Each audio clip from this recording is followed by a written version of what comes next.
Good evening, you're watching World News Tonight on TVP World. I'm Aaron Darman. Warsaw is grappling with the fallout of Russia's violation of Polish airspace as European allies promise to help defend the skies. But there's one voice that's been quieter than most: Donald Trump. As we go to air tonight, these are our top stories. You never know when your time will come. Some Poles worry that war has landed on their doorstep. The goal here is to normalize relations between the United States and Belarus. That's the message from America as it secures the release of political prisoners from Belarus, among them 2 Polish Belsat TV journalists. And a former Polish justice minister says everyone has a role to play in prosecuting war crimes in Ukraine. From Berlin to Amsterdam, Poland's allies across Europe are pledging extra support for the country as it faces the Kremlin's threats. This ahead of an extraordinary meeting of the United Nations Security Council set down for Friday. But all eyes remain on US President Donald Trump, who has so far only responded to Russia's drone provocation with a vague social media post, including the words, "Here we go." Paweł Trzaskowski reports. Dutch F-35 pilots and German Patriot batteries were among the Allied forces that helped Polish F-16s shoot down some of the Russian drones that flew into Polish airspace on Wednesday. And immediately after the incident, the Netherlands pledged to deliver more air defense systems to Poland. More support was also promised by Germany, which will extend and expand air policing over Poland. The Czech Republic, Great Britain, France, Italy, Finland and the Baltic states also say they're ready to help. But from the US, there was only a vague "here we go." Often there are these nonsensical statements that come from Trump, and then enormous energy is put into trying to figure out whether that means Trump is actually going to do something or not. But the consistent pattern that we've seen up until now is that the answer is no. This lack of immediate action from Washington stands in stark contrast with the fraternal tone of last week's meeting between the presidents of Poland and the US. Well, Poland, we've had a tremendous relationship. I think now it's better than ever because of this relationship. It's a little special because we fought together. It means that Polish-American relations are very important, very strong. But immediate reactions to the Russian incursion on Polish territory showed it was relations with other European countries that are now very strong. And it is all the more certain and clear that we stand firmly alongside our Polish allies. We are in close dialogue with Poland about the specific wishes and expectations there are for the rest of us. I've been in touch with the Polish Prime Minister this morning to make clear our support for Poland. Also, on Thursday, the European Parliament held a debate on, quote, solidarity with Poland following the deliberate violation of Polish airspace by Russian drones. We will not have any security unless we can provide our own defense. And as incursions similar to this one have a clear purpose, to check the limits of NATO countries, check the tolerance of the limits. such a show of solidarity coming from Europe must be backed with more actions that will be felt by the Kremlin. Now, if it turns out that Europe does, in fact, do something in response which is severely uncomfortable for Russia, that's the best way of ensuring that incidents like this don't happen again in the future. But anything that stops short of that, and in particular a complacent or passive response from the United States, will just confirm for Russia that this is a risk-free venture and they can do it again and more. On Friday, the United Nations Security Council, of which Russia is a permanent member, will convene an extraordinary meeting at Warsaw's request. And during this meeting, all eyes will be on the US to see whether Poland can expect more from Washington than "here we go." Paweł Trzaskowski for TVP World.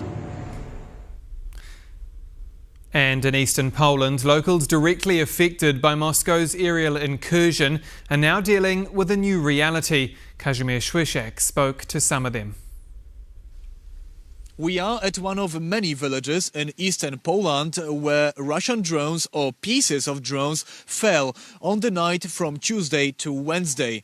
In fact, the debris from one of the drones shot down by NATO aircraft smashed through the rooftop of the residential building you can see behind me.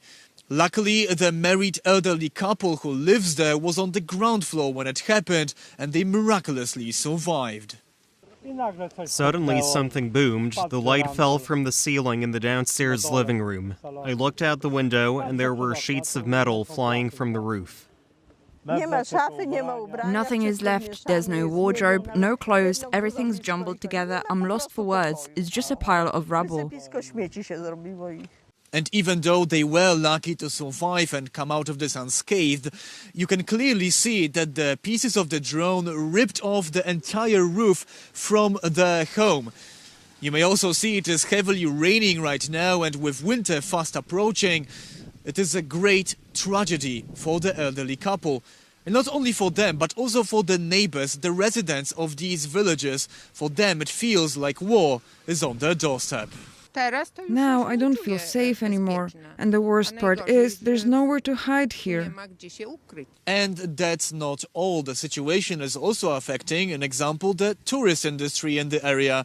We've spoken to one of the employees at the hotel where we stayed last night, and she told us that one of her Irish guests who was staying there left immediately, packed his bags and skipped breakfast as soon as he learned that Russian drones were falling from the sky in the area.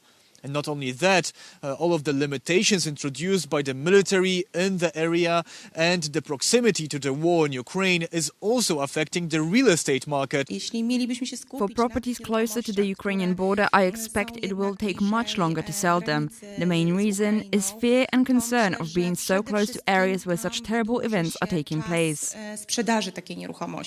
But real estate prices aside, for the people living here, for the residents of these villages, it is clear that the biggest concern is whether any new threat from Russia will appear above their heads. Whatever is meant to happen will happen. It's written there. You never know when your time will come. From Wyryki, Kazimierz Łysiak, TVP World. Poland is closing its land and air borders with Belarus to stop any escalation from the east. The decision, which was largely previously announced, is in response to joint military exercises between Russia and Belarus. At the same time, Warsaw is moving to expand its air defences and so-called drone wall. Defence correspondent Zuzanna Jurek has more. Poland is reinforcing its frontiers. Ahead of the joint Russian-Belarusian military drills due to begin on Friday, Warsaw is going through with a previously announced closure of its eastern border. But in the wake of the incursion by 19 Russian drones into Polish airspace less than 48 hours ago, Poland is also moving to restrict air traffic near the border. Similar measures followed from other NATO members in the region. Beginning today, September 11th at 6 p.m. local time, we are closing the airspace along our eastern border for at least 1 week until September 18th. The restriction of movement is not the only defense reinforcement Warsaw is calling for. Today we need patriots because drones are not the only threat to our airspace. We need to create what Ursula von der Leyen called in her State of the European Union address, a drone wall. It is necessary to strengthen, as a result of Article 4 consultations, to establish a radical response to strengthen the anti-aircraft missile defense. But though the Polish defense minister hails the success of the alliance's resolve, joint decisions, joint actions and coordination. NATO passed the test. NATO did not succumb to Russian pressure. NATO showed its unity. experts are more willing to point out the capability gaps staring NATO in the face. It seems that we are not too well prepared for this type of incursion or attack, as some call it, when we're using expensive systems. And it also reveals how porous our air defense still is, and how, in many ways, how unprepared we are for these type of attacks. particularly as a number of the 16 drones whose wreckages have been found so far were recovered near sensitive defense and military-related sites, from manufacturing facilities to bases and military airfields. Russia learns about European and NATO reactions, and it learns about Poland's capacity to deal with this kind of incident. So Russia is ahead as we speak at the moment in terms of understanding just how much they can do. Former military officials are clear. The time has come to learn from Ukraine's experience. They are using cheaper measures, for example, electromagnetic waves to disable flights of the drones. Plus, they're also using special kinetic equipment like machine guns. In the meantime, Polish military officials insist that national defense takes priority over all else. The value of the missile used to shoot down the drone is irrelevant. What matters is the value of what that drone can destroy. If it is the life of a Pole, then it is priceless. For TVP World, Zuzanna Jurek. Belarus has freed 52 prisoners, including 2 Polish Belsat TV journalists, after Washington negotiated their release. An American delegation touched down in Minsk to finalize the deal, with sanctions on the national Belarusian airline Belavia lifted in return. That price now prompting warnings over Russia potentially buying parts for its own planes. Natalia Kamarov reports. The Belarusian regime freed 52 political prisoners. The list includes 3 Polish citizens, as well as people from Latvia, Lithuania, Germany, France and the United Kingdom. What has happened is a huge diplomatic success for America and all of us. The prisoners were released into Lithuania following an intervention by John Cole, a representative of US President Donald Trump. The goal here is to normalize relations between the United States and Belarus. Among those released are opposition figures, public intellectuals and journalists, including journalists of the Warsaw-based Belarusian TV channel Bielsat. Among the released people are several well-known political prisoners and journalists, including Belsat journalists, and there are many famous persons, as Mykolai Statkevich, for example. He is one of the most famous political opponents of Lukashenko himself. According to early reports, Mykola Statkevich and a few others refused to leave Belarus. They are deported from Belarus. I'm sure that every person has to have right to stay in Belarus or to leave if there is such choice. But in Belarus, people don't have such possibilities, so they're forcefully deported out of the country. Back in Minsk, U.S. Representative Cole held a very friendly meeting with the Belarusian dictator. And he signed it Donald. That's a rare act of personal friendship. During which he announced the lifting of sanctions against Belarusian airline Belavia. Belarusian opposition leader Sviatłana Tsikhanouskaya warned the move could open loopholes for Moscow to acquire aircraft parts through Belavia. Lukashenko is still dependent on Russia, fully dependent on Russia, and he is not able to have own game. He cannot afford that. On Wednesday, after Polish airspace was violated by Russian drones, Polish General Wiesław Kukuła confirmed that Belarus had warned Warsaw about the incoming wave of unmanned vehicles. But amid daily migrant attacks on the Polish border orchestrated by Belarusian security services, one apparent goodwill gesture is unlikely to improve the relationship between the two countries. From Warsaw's perspective, a notable name is conspicuously absent from the list of released prisoners. We hope the next group released from Belarusian prisons will include Andrzej Poczobut. Polish diplomats have been striving to get him free. The Polish-Belarusian activist and journalist was sentenced to 8 years in a Belarusian penal colony in 2023. If somebody in the West thinks about some change in Belarusian policy, that Lukashenko suddenly, out of the blue, will be more Western and less pro-Russian, this person is very naive. Over 1,000 political prisoners remain in Belarusian prisons. We are encouraging, to continue this policy of pressure on the one hand on Lukashenko and his allies, but on the other hand, we encourage to continue these diplomatic efforts of the USA to release the rest, at least 1,300 political prisoners. For TVP World, Natalia Komarov. We must not only treat it as a task for Ukrainian authorities. That's the message from Poland's former Justice Minister Adam Bodnar on the question of who should be collecting evidence and prosecuting war crimes over Russia's war in Ukraine. As Sonia Agata-Biszczan explains, one group of lawyers in Slovakia are taking the matter of Kremlin propaganda into their own hands. Actions have consequences. At least that is what a team of lawyers in Slovakia is hoping for. They're pioneering bringing a case involving Russian war propaganda before their national courts. The suspect in this concrete case is present in multiple TV sessions, on social media, is running a very popular Telegram channel as well. So he's definitely influential over masses in the Russian societies, and by that, by advocating not only for the invasion of Ukraine, but also other countries in Europe, he's directly involved in the Russian war machinery. With the lawyer's hopes for a sentence and an international arrest warrant, Slovakia is just one of the countries looking into prosecuting Russian perpetrators for crimes committed in Ukraine. Countries other than Ukraine can do this under the principle of universal jurisdiction. In the criminal law, you have this traditional connection between the jurisdiction and the place where the crime has been committed.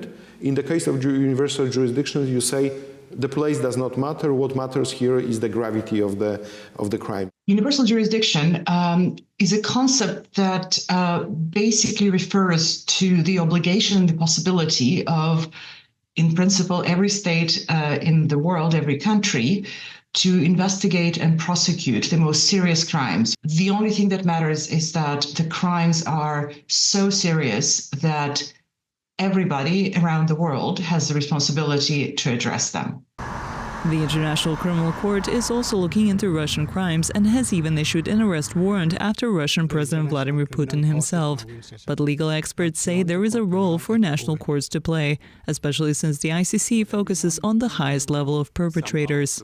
The universal jurisdiction cases in national jurisdictions in Europe and elsewhere in the world can really address this mid-tier, mid to high-level commanders who otherwise would be out of reach.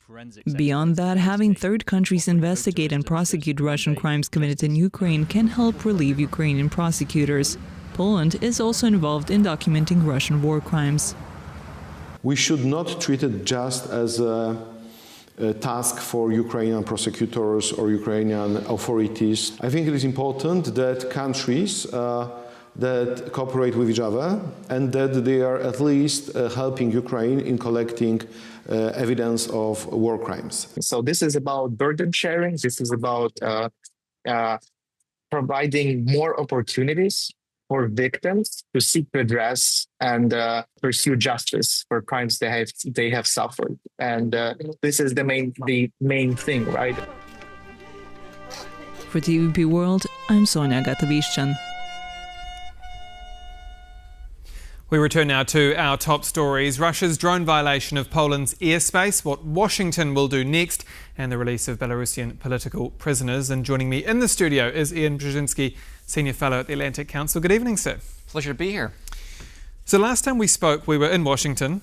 It was 2 days after Donald Trump was elected, and you told us, quote, "You never know with Trump, he often doesn't do what he says he will." Now fast forward to today. You've got Poland, a NATO country, saying we are the closest we have been to open conflict since World War II. A simple question, can NATO trust Donald Trump? I don't know. The simple reason for that is that he's been pretty clear in asserting that he doesn't believe the United States has vital interests in Europe. He's been very clear that he doesn't see Russia's invasion of Ukraine as a US fight, as his fight. So if you don't see having vital interests at stake, it's hard to be fully confident that you're going to respond as forcefully as you should.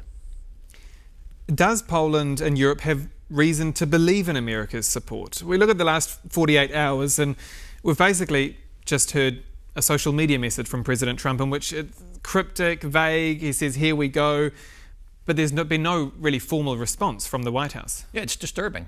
It's an incredibly vague response. It follows a set of threats that Trump has made, each of which he's failed to live up to when Putin didn't concede. And in fact, this follows a steady escalation on the part of Putin in overt military actions against the West. I mean, think about it. A missile strike against a British consulate, a missile strike against a U.S. firm, a U.S. business in Ukraine. And now, shortly after a presidential summit with the president of Poland, you have 19 drones flying into Ukraine. That's not a mistake. That's an intentional barrage to test the transatlantic relationship, but specifically to test the U.S. commitment to the alliance and to Poland. And all we get is a tweet. There should be action underway now. It's not happening, and it's sending the wrong message to Putin. It's emboldening Putin. Precisely my next question. Is Donald Trump passing or failing Putin's test? Right now, he's confirming Putin's conclusion that the transatlantic community has lost the will to fight. And do you sense that this just serves to embolden someone like Vladimir Putin? Of course. And a failure to respond decisively to this sort of aggression is an invitation for Putin to escalate in an even more dangerous way his actions against the West. Because what Putin is trying to do is essentially attain a strategic double hit through this drone incursion against Poland. Poland is the operational target. He's provoking the frontline state to Ukraine, the conduit to Ukraine for security assistance, arguably Trump's closest ally in Europe. He's probing alliance air defenses, finding where the holes are, where the strengths are. But the strategic target really is transatlantic unity and the credibility of the transatlantic deterrent posture. And the key to that is the United States. So this is a strike against the United States to see if the United States still has the will to live up to its obligations as a NATO ally. And if he's able to prove that the United States doesn't have that will, he will have undermined the credibility of NATO's deterrent posture. He will have created a crisis in confidence in the alliance. That weakens NATO, and that de facto weakens Ukraine. That's why it's a double hit. I want to pick up on that NATO point because NATO itself, particularly European allies, have heralded this response as a united NATO response. There are a number of different countries involved in shooting down some of those drones, but can NATO be united without the United States? No, because NATO is a transatlantic relationship. You could have European unity, but that's not NATO unity. NATO unity has to have both sides, the key powers on both sides of the Atlantic. And you pointed it out there, Ukraine. What does this mean for Ukraine? Because is there a risk too that Russia is trying to divert attention away from there? No, he's trying, through these actions, hybrid actions and now overt military action, this is the first aggressive military action by Moscow into the territory of a NATO ally. I mean, think about it. You had 19 drones. Again, I'm going to say it's not a mistake. It's a barrage. And some of them went as far as Gdansk, Gdynia, almost to Krakow. I mean, they went in deep. This was intentional. And what he's trying to do is not only is he, by fracturing the alliance, by creating a crisis of confidence in the alliance, he's trying to signal to Ukraine, you're on your own. You're weak. You cannot endure this. So this is part of a strategy to defeat Ukraine. What does this say, too, about Poland's relationship with Washington? Because Karol Nawrocki, the Polish president, was just there in the White House with Donald Trump, and Donald Trump talked about standing with Warsaw all the way. Yep. Is that true? It's a blatant test of it, and right now we're not passing that test. So what is... I mean, passing that test is easy to do in light of the alliances. The U.S. is overmatched in power when it comes to Russia.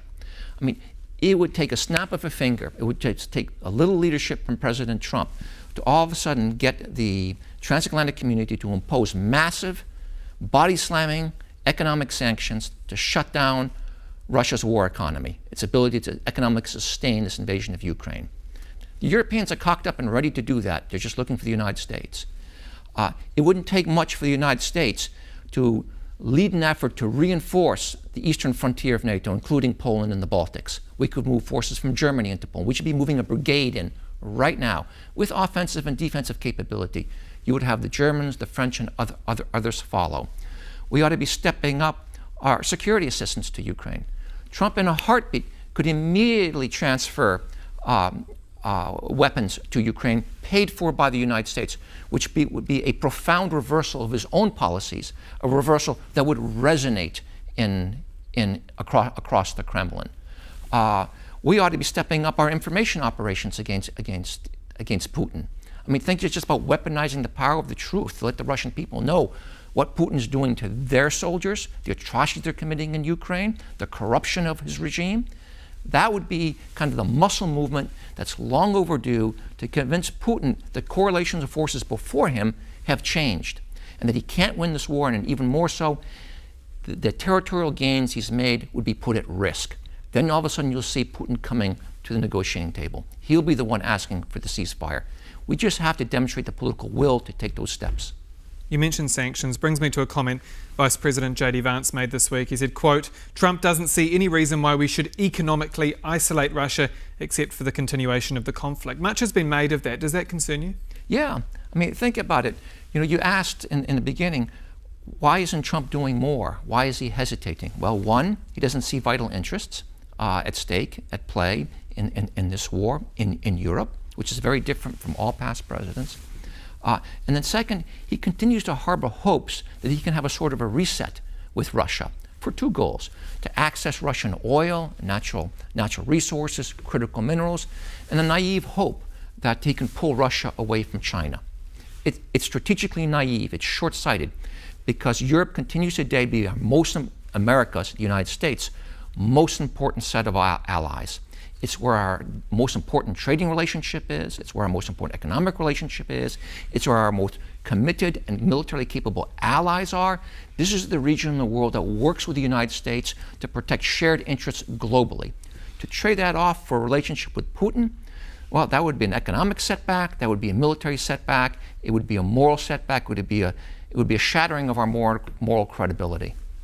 While I have you on Belarus, we've seen Belarus today release political prisoners after negotiating with America, but in exchange for sanctions being lifted on the national airline. Is Washington doing deals over the heads of Warsaw in favour of the Lukashenko regime? Well, I fear that there's not much coordination going on between the United States and its allies in Europe, and particularly those most affected by relations with Belarus, and that would, of course, include Lithuania, Poland, and others. And in the absence of that coordination, mistakes could be made. But I think it's driven by a naive hope that the United States can actually pull Belarus away from Russia. Well, normalization of relations. What would be the purpose of normalizing relations with a dictator who's facilitating Putin's invasion of Ukraine and who's under the direct control of Putin? Everything Lukashenko does is not an independent action. It's done with the consent and coordination of Moscow. And so bearing that in mind, this lifting of sanctions on Belavia, the country's national flag carrier, I mean, that effectively allows Boeing to sell parts to the airline and then potentially onwards to Russia. Is that a present to Vladimir Putin? Of course. I'm not sure what we're getting from this. Yes, it's good that these prisoners were released, but I'm not convinced it's worth a normalization of relations with Belarus, because it'll never be normal as long as Lukashenko is in power, as long as dictatorship is what's running that country. It will be a pawn of Putin. And when one negotiates with Lukashenko, one has to always realize you're not really negotiating with him, you're negotiating with Moscow. So briefly as we wrap up, you've spent the last week in Poland, and a big week for Poland geopolitically. What happens next, or what needs to happen next? What needs to happen is the transatlantic community, with American leadership, needs to exercise a muscle movement that convinces Putin that the West has the will to fight and is ready and is going to exercise that overmatch in power it has militarily, economically, and ideologically. And when we hesitate to do that, we embolden Putin. And when we fail to do that, we're weakening our own interests. And the first to fall, of course, will be Ukraine, but Ukraine won't be the last target. So Donald Trump needs to say something. Donald Trump not only needs to say something, he needs to act. He needs to exercise that economic power. He needs to exercise military power. He needs to step up political pressure on Putin. All those capacities are in his grasp. He's just not willing to use it. And until he uses it, we're at real risk of Putin taking another step to escalate his actions against not just Ukraine, but against the alliance, against Poland, against the Baltics, against the United States, and it will be an even more dangerous escalation. Ian Brzezinski, Senior Fellow at the Atlantic Council. Always a pleasure. Thank you so much for your time. Thank you for having me. And that's all for World News Tonight. Do stay with us here on TVP World. I'm Aaron Darman. Good night.